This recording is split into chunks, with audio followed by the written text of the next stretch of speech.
Ngayon guys, nilagay ko na ang ating karne kasi brown na yung sibuyas at saka bawang. Ayan. Ngayon guys, again, I said it's optional. Maglalagay ako ng magic sarap. Nor beef. Optional ha.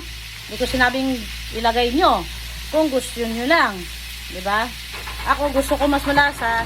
At sanay talaga ako nagluluto na merong nor. Tsaka nor seasoning. Ay, hindi ko nadala yung nor seasoning namin. And then, maglalagay na tayo ng kunting asin sa karne. Ayan. Asin. Ayan. Itapon natin ang ating basura. Yan, tignan nyo guys kung gaano kalinis yung paligid ko pag nagluluto ako. Ayan, wala ring hugasan kasi inaagad ko, sinusunod ko ang paghuhugas. So, ayan guys, hintayin lang natin na mag-brown ang karne. Ay, nahulog yung isa, pumalon. Ayan. Pag nag-reduce na ang ating karne at mag-brown na siya, pwede na natin ilagay ang ating gulay. Ayan.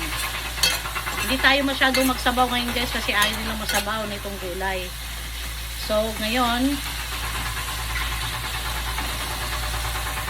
takpan lang natin siya guys para mas mabiling mag-reduce ang tubig. Okay? Ayan.